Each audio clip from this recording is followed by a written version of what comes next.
It was a quiet Sunday evening in 1987 when something truly bizarre happened in the small town of Willow Creek, California. A man named Jack disappeared without a trace while taking an evening stroll through the woods near his home. Days later, his body was found. But what made it so unsettling wasn't just how far he had traveled from where he vanished. It was the condition of his remains and the lack of answers surrounding his death. His clothes were intact, yet his body bore signs of trauma that no one could explain. Hi everyone, you're listening to Thousand Fragments. The moment no one saw, the memory no one kept. I'm bringing it back. Drop a comment below and let me know where you are today. I'm all ears. And let's begin. Willow Creek is nestled deep within the heart of Northern California, surrounded by dense forests and rolling hills. It's the kind of place where everyone knows each other and life moves at a slow pace. Jack lived here with his wife and 2 children in a modest home on Maple Street. To those who knew him, Jack was the epitome of normalcy, a hardworking father, a devoted husband, and someone who loved nothing more than exploring the wilderness nearby. On weekends, he often took long hikes through the trails, immersing himself in nature as a way to unwind from the stresses of daily life. But that evening in November 1987 would change everything for Jack and for the town he called home. The day began like any other. After dinner, Jack told his family he was going out for a quick walk before bed. He slipped into his favorite leather jacket, grabbed a flashlight, and stepped outside into the crisp autumn air. His wife waved goodbye, assuming he'd be back within an hour or so. But as the hours ticked by, worry crept in. By midnight, she realized something was wrong and called the sheriff's office. When deputies arrived, they quickly organized a search party consisting of neighbors, friends, and local volunteers. The forest was pitch black, illuminated only by flashlights and moonlight filtering through the canopy. Despite their best efforts, there was no sign of Jack. As days turned into weeks, theories swirled around the community. Some suggested foul play, perhaps Jack had stumbled upon something dangerous during his walk. Others believed he might have wandered off too far, disoriented in the dark. But none of these explanations seemed plausible once his body was discovered nearly 3 miles away from where he disappeared. What shocked investigators even more was the state of his remains. His clothing remained undisturbed, but his body showed clear signs of physical violence, broken bones, bruising, and cuts that didn't match typical wildlife attacks. It was as if whoever or whatever took Jack wanted to leave behind cryptic clues rather than definitive answers. Let's rewind to understand the man behind the mystery. Jack was a well-liked figure in Willow Creek, known for his calm demeanor and love for adventure. At 45 years old, he worked as a carpenter during the week, but spent most of his free time outdoors. Friends described him as physically fit, capable, and confident in the wilderness. Yet, despite his experience, Jack seemed unusually restless leading up to that fateful night. According to his wife, he mentioned feeling watched several times over the past few months, though he couldn't pinpoint why. She dismissed it as stress, attributing it to long hours at work and financial pressures. Little did she know, this feeling of being observed would soon become chillingly relevant. Back to the present. Investigators pored over evidence collected from the scene. Footprints matching Jack's boots were found leading away from the house, but after about half a mile, they abruptly stopped. There were no signs of struggle, no blood trails, nothing to indicate anything unusual until his body was discovered weeks later. One detail stood out above the rest, a strand of hair tangled in a bush near the trail. DNA testing confirmed it belonged to Jack, but further analysis revealed traces of an unknown substance embedded in the strands. Was this residue contamination? Or could it point towards something else entirely? Public fascination with the case grew exponentially thanks to burgeoning true crime podcasts and documentaries. Among them was Time's Whispers in the Woods*, hosted by investigative journalist Linda Hayes. Each episode combined archival footage, expert analysis, and newly uncovered evidence to paint a vivid picture of events surrounding that fateful night. Listeners became armchair detectives, debating theories ranging from elaborate hoaxes to tragic accidents. During one particularly heated discussion forum, a listener named Brian Carter posed a thought-provoking question. What if Jack wasn't taken by human hands? What if there's another explanation altogether? This theory sent shockwaves through the true crime community, drawing both admiration and skepticism. Fast forward to 2010, and advancements in forensic technology offered new hope. A team led by Dr. Emily Grant, a renowned forensic psychologist, revisited old evidence using cutting-edge techniques unavailable during the initial investigation. One breakthrough involved analyzing fibers found under Jack's fingernails. Results revealed microscopic particles resembling pollen, but originating from plants not native to California. These findings prompted renewed scrutiny of similar cases across the United States. Could Jack's disappearance represent part of a broader pattern? Investigators identified potential links to other unsolved disappearances in remote areas, sparking debates about supernatural phenomena or even extraterrestrial involvement. Meanwhile, public interest in Jack's story reached unprecedented levels. Social media platforms buzzed with theories, some credible, others far-fetched, yet all contributing to a global conversation about justice and accountability.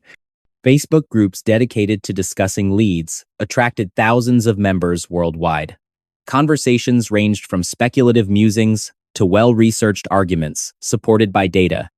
One member, Amanda Grant, gained prominence when she identified similarities between Jack's case and other mysterious deaths involving individuals found miles away from their last known location. Her findings prompted authorities to explore connections previously dismissed as coincidental. Are we looking at copycat crimes? Or does this suggest something larger? In 2013, a former neighbor came forward, claiming to recall suspicious activity near Jack's home days before his disappearance. Though vague, these recollections sparked new lines of inquiry. Detectives revisited old statements, searching for overlooked details that might connect dots unseen before. Every little piece matters, insisted Detective James Peterson during another late-night session reviewing files stacked high around his desk. By 2020, social media played increasingly vital roles in disseminating information related to the case. Twitter threads dissected evidence, Reddit forums debated theories, and YouTube channels uploaded videos piecing together fragments of the puzzle. Then came the twist. Forensic genealogy techniques identified a distant relative linked to DNA profiles discovered at the crime scene years earlier. Investigators raced to interview the individual, uncovering surprising ties to Willow Creek during the mid-1980 seconds.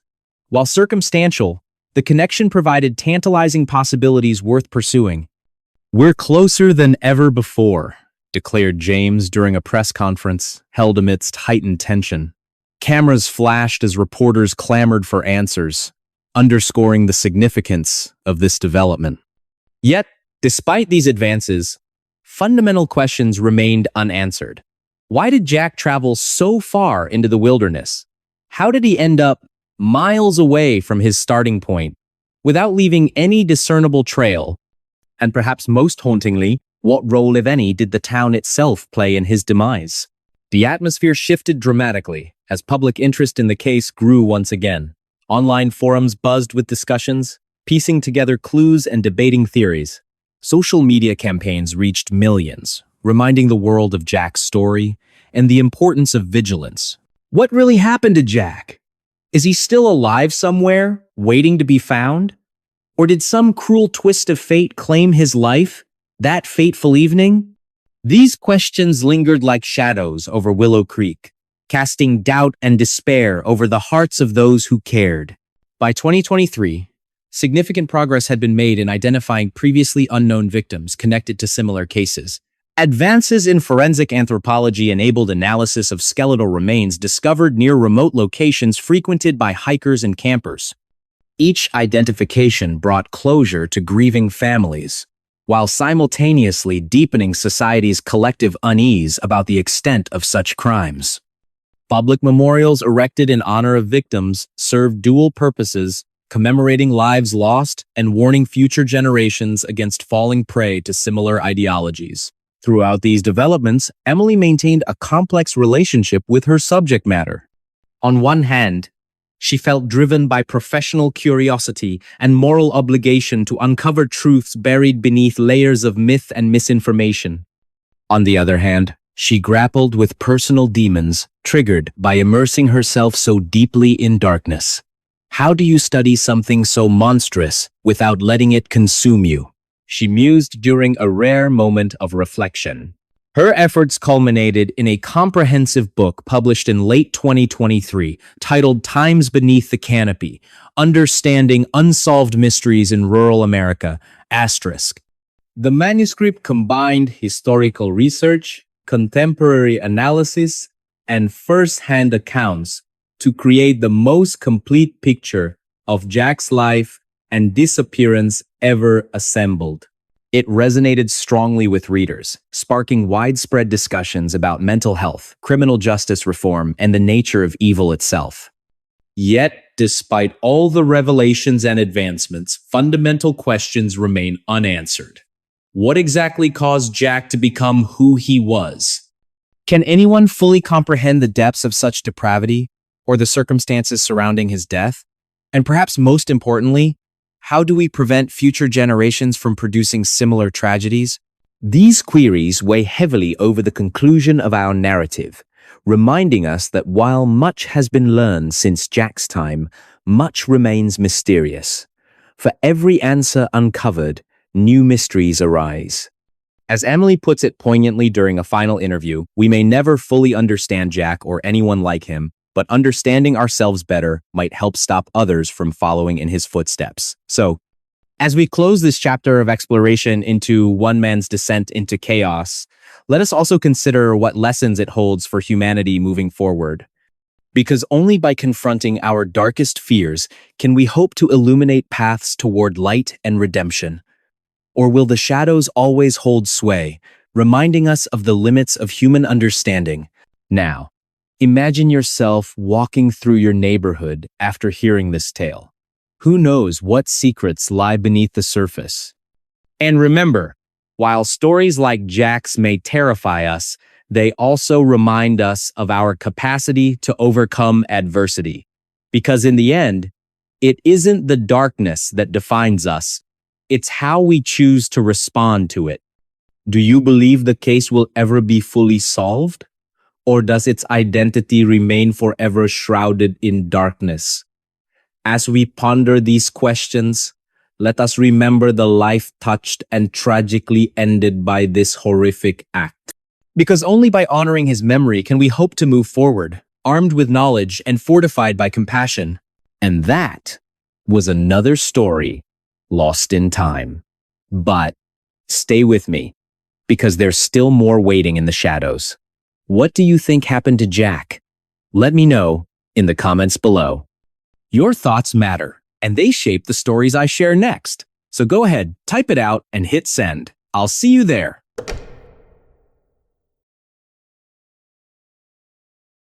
It was a hot summer day in 1985 when something truly bizarre happened in rural Georgia. A black bear, weighing over 400 pounds, breaks into a storage shed at a lumber mill and consumes nearly $20,000 worth of cocaine. The scene that followed would leave investigators baffled, locals stunned, and the media scrambling for answers. This wasn't just any animal encounter. It was an event that defied logic and sparked debates about what really drove the bear's behavior. Hi everyone, you're listening to Thousand Fragments. The moment no one saw, the memory no one kept. I'm bringing it back. Drop a comment below and let me know where you are today. I'm all ears. And let's begin. The story begins in the small town of Lake City, Georgia, nestled deep within the heart of the American South. It's here that the Georgia Pacific Lumber Mill operated a bustling hub of activity, surrounded by dense forests and rolling hills. For most residents, life revolved around workdays filled with long hours under the sun and evenings spent enjoying the tranquility of nature. But on that fateful day, everything changed. When a routine call to the authorities turned into one of the strangest cases ever recorded. At first glance, the situation seemed simple enough. Employees at the lumber mill reported hearing loud noises coming from their storage shed late at night. When they arrived to investigate, they found chaos, shattered containers, claw marks everywhere, and signs of forced entry.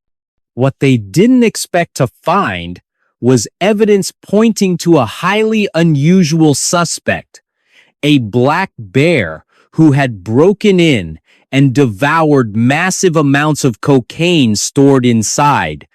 Yes, cocaine. The details emerged quickly. Investigators determined that the bear had stumbled upon a stash of drugs hidden near the property. Local law enforcement believed traffickers might have used the remote location as a temporary drop-off point before transporting the contraband elsewhere. Somehow, the bear managed to break through barriers, locate the drugs, and consume them without hesitation.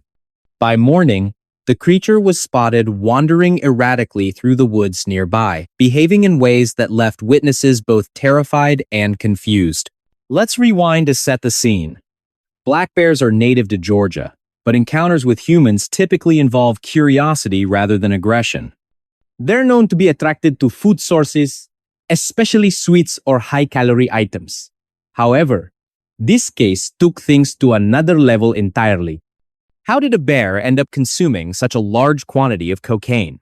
Was it purely accidental, or could there have been more to the story? As days passed, questions mounted.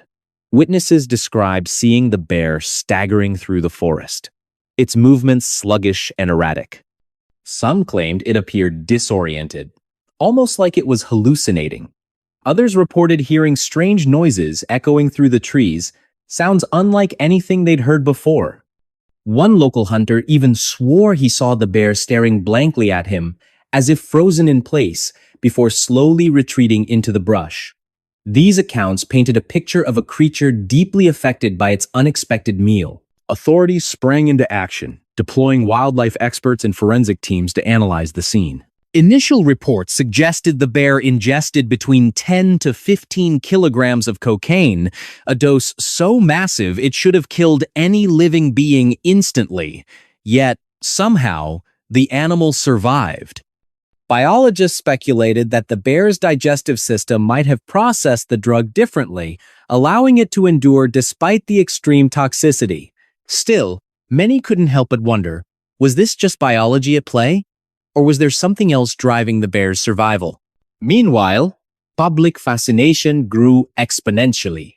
Newspapers across the country ran headlines like "Cocaine Bear Roams Georgia Woods" and "Drugged Bear Baffles Experts." Television networks sent crews to cover the unfolding mystery, capturing interviews with locals who shared their shock and disbelief. A man named Bill recounted how his dog barked uncontrollably during the night, only to cower in fear when the bear appeared outside his home early the next morning. "I've never seen anything like it," he said, his voice trembling slightly. "It was like the bear wasn't even aware we were there." Days turned into weeks as search efforts intensified. Helicopters scoured the skies, while ground teams combed through the thick underbrush. Despite these efforts, the bear remained elusive. Then came the twist. Months later, a group of hunters discovered the bear's body deep within the wilderness. Autopsies revealed traces of cocaine still present in its system, confirming the earlier reports. But what made this discovery even stranger was the condition of the carcass. It appeared relatively intact, with no signs of predation or injury. Why hadn't the bear simply wandered off and died somewhere untraceable? And why did it choose this particular location? This revelation prompted renewed scrutiny of the events leading up to the bear's death. Could the animal have been lured to the storage shed intentionally? Some theories suggested human involvement, either accidental or deliberate. Perhaps traffickers discarded the drugs carelessly, unaware of the consequences. Or maybe someone tampered with the bear, using the drugs as part of an experiment gone wrong. Whatever the truth, the incident left lasting questions about the intersection of wildlife and criminal activity. Fast forward to modern times, and technology offers tantalizing possibilities for unraveling secrets long buried. Advances in artificial intelligence now allow researchers to analyze vast datasets related to similar incidents, flagging patterns previously overlooked by human eyes. Brian Carter, a programmer turned amateur investigator, developed a program capable of cross-referencing animal behavior with environmental factors. His findings suggest that bears exposed to certain substances exhibit predictable yet alarming behaviors. Could this knowledge have helped prevent the tragedy back in 1985? Social media platforms buzz with theories, some credible, others far-fetched, yet all contributing to a global conversation about justice and accountability. Online forums dedicated to true crime and wildlife mysteries attract thousands of participants eager to piece together fragments of information. Among them is Amanda Grant, whose analysis draws parallels between the cocaine bear case and other instances of animals interacting with illicit materials. Her insights prompt authorities to revisit old leads, searching for connections once dismissed as coincidental. But here's where the story takes a darker turn. Forensic genealogy techniques identify genetic material linking the bear to a distant relative living near the area decades ago. Investigators trace these connections back to individuals involved in organized crime operations during the same period. While circumstantial, the evidence generates renewed energy within ongoing investigations. Are we looking at isolated incidents or part of something larger? By 2023, significant progress has been made in understanding the broader implications of this case. Forensic anthropologists work tirelessly analyzing remains recovered from remote locations where similar tragedies may have occurred. Each discovery brings closure to grieving families, while simultaneously deepening society's collective unease about the extent of human impact on wildlife. Public memorials erected in honor of victims serve dual purposes, commemorating lives lost and warning future generations against falling prey to similar ideologies. Throughout these developments, Emily Grant maintains a complex relationship with her subject matter.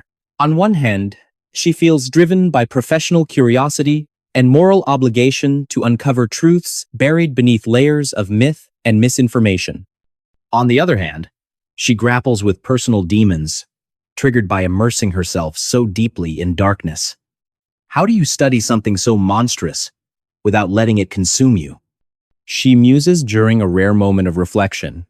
Her efforts culminate in a comprehensive book published in late 2023 titled Times Beyond the Forest: Understanding Human-Wildlife Conflict *. The manuscript combines historical research, contemporary analysis, and first-hand accounts to create the most complete picture of the era's challenges ever assembled.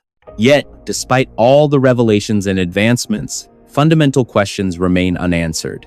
What exactly caused the bear to act as it did? Can anyone fully comprehend the depths of such depravity, whether human or animal?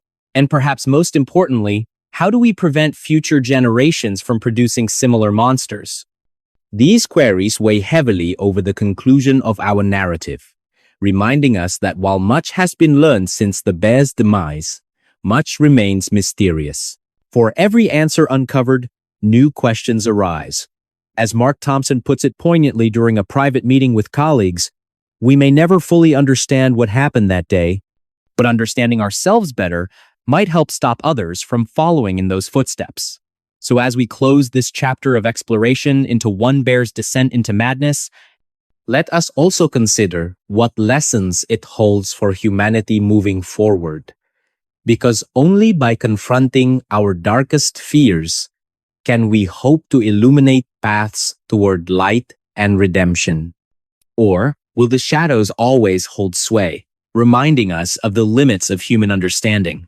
Now, imagine yourself walking through the woods after hearing this tale. Who knows what secrets lie beneath the surface? And remember, while stories like the cocaine bear may terrify us, they also remind us of our capacity to overcome adversity. Because in the end, it isn't the darkness that defines us. It's how we choose to respond to it. And that was another story lost in time. But stay with me, because there's still more waiting in the shadows. What do you think happened to the bear? Let me know in the comments below. Your thoughts matter, and they shape the stories I share next. So go ahead, type it out, and hit send. I'll see you there.